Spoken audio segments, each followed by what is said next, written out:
Well, Allison, you got me.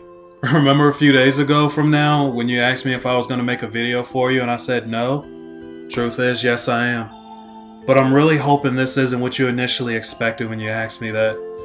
Hope you got a few minutes of your time to spare while watching this, because I just want to sit here and talk about some of my most cherished memories with you. If I'm not looking directly at the camera while making this video, it's because I'm reading from a script that I typed up this morning, which will help me, not stutter and pause so much. So here we go. It's funny how life works. I remember meeting you at Pitney Bowes, or ACS, whichever you want to call it now, or it might have been Xerox now, I don't even know. However, I don't remember ignoring you whenever you spoke to me.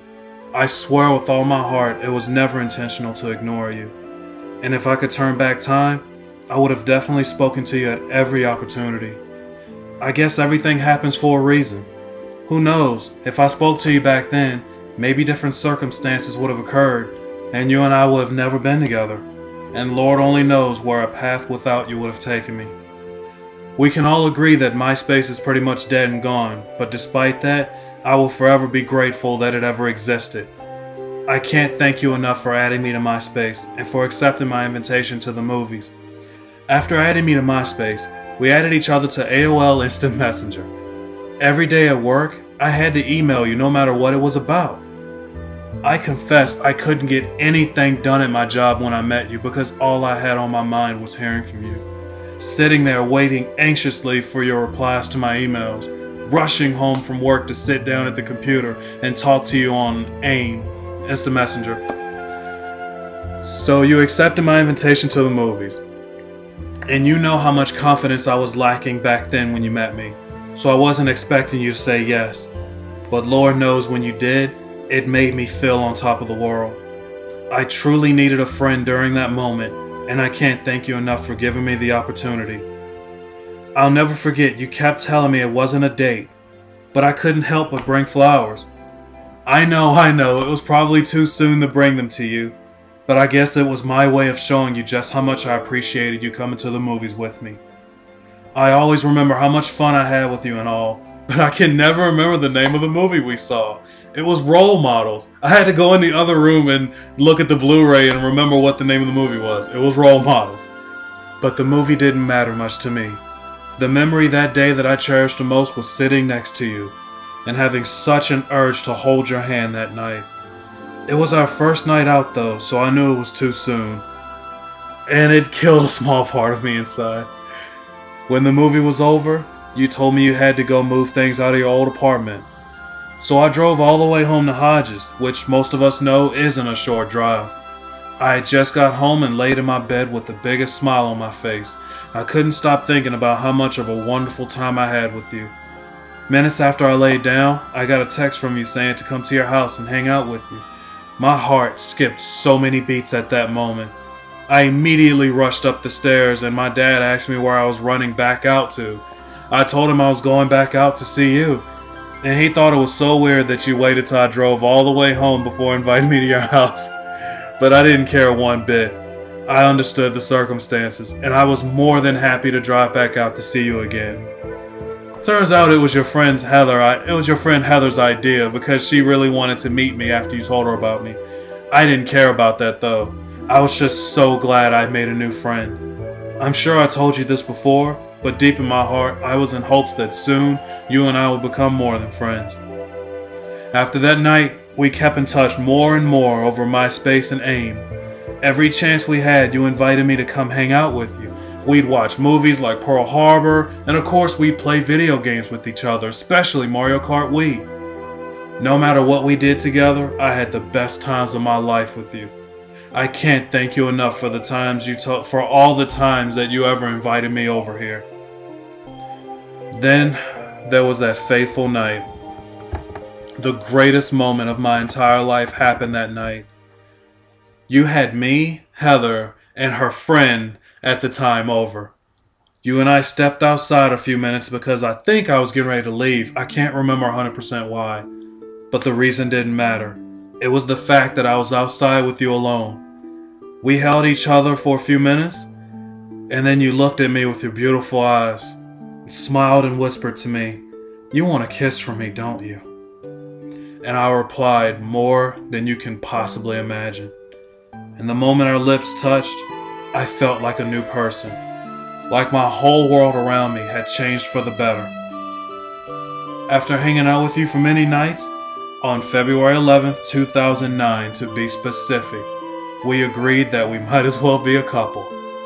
And shortly after that, you invite me to move in with you, which to this day completely shocks me.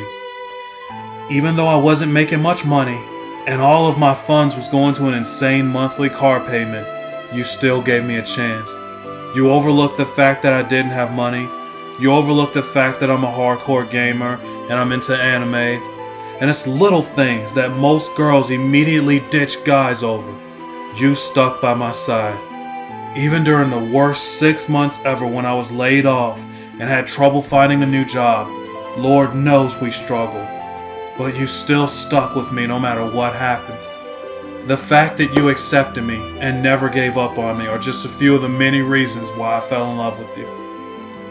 Since then, you and I have had wonderful times, and we had bad times. Yeah, we've argued a few times, but what normal couple doesn't argue?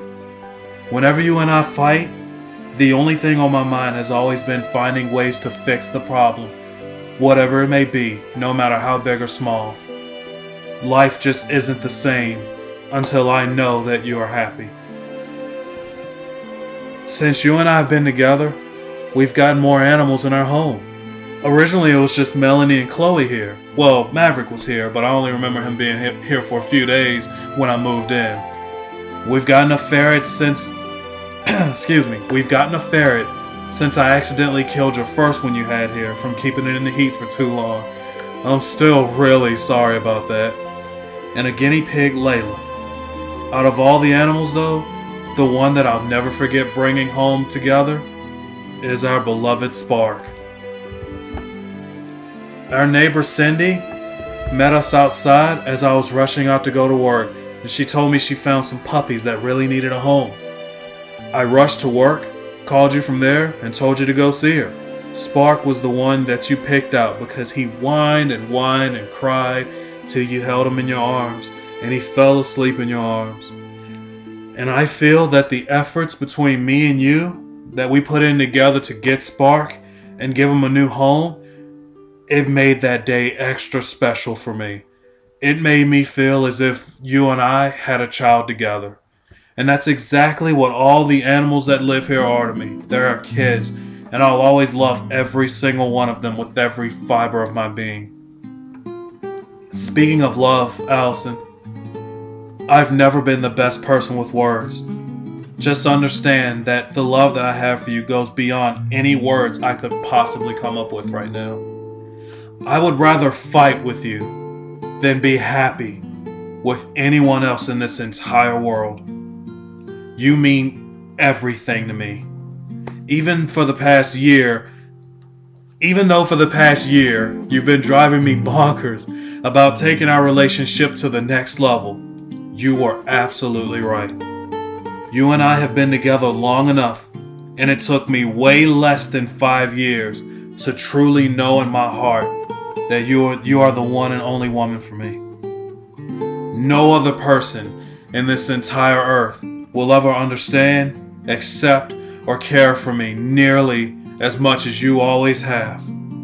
For that, and many other reasons, there isn't a shred of doubt in my mind or in my heart that you are the one and only woman that I want to spend the rest of my life with. Perhaps it is time to propose.